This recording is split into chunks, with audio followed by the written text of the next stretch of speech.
বস, ও বুড়ো মোটে জমিটা দিতে চাইছে না। কি বললি? ওই শালা বুড়ো জমি দিচ্ছে না?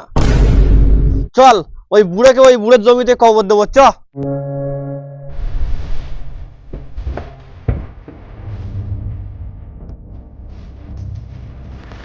এই গাড়িটা বের কর তো।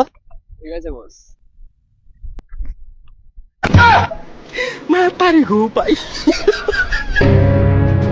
বস চলে এসো।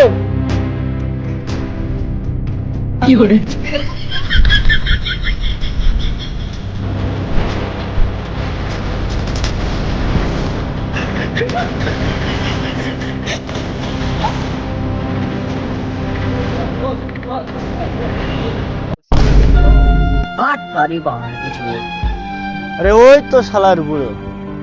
চল আজকের ওই বুড়োর মরিয়া যে পুঁতে দেবো, চল। এক্সকিউজ মি দাদা, বলছি এখানে সিঙ্গাড়ার দোকানটা কোথায় আছে বলতে পারবেন? আসলে আমি অন্য গ্রাম থেকে এসেছি তো তাই বলছি।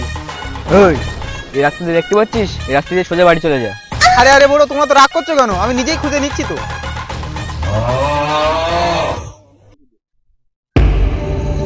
এই দাঁড়া,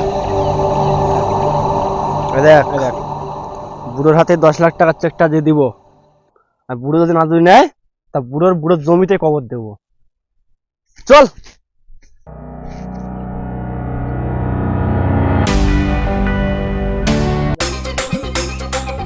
দাদা, সিঙ্গাড়ার দোকান তো পেলাম না, তাই নিন আপনারা চা খান। অনেকক্ষণ ধরে দেখছি আপনারা রোদি এখান থেকে হাঁটাহাঁটি করছেন, তো একটু চা খেয়ে এনার্জি বাড়িয়ে নিন। দাদা আপনারা সত্যি খুব ভালো মানুষ। চা তো খাওয়ালে নাম নেই, তাহলে আমরা ভালো হলাম কি করে? ও চালা, আমার এই 4 কাপ চা আর 10 পিস সিঙ্গাড়া, এদের নামে বিলটা করে দিও তো। দাদা আমার অনেক কাজ আছে, ঠিক আছে, টাটা, বাই বাই। এই সেরকম হারাম করতে গেছিস, আমাদেরকে চা খাবি আর আমাদের কাছ থেকে বিল নিল। জয় বুড়োকে পরে দেখবো, আগে ওই শালাটাকে ধর।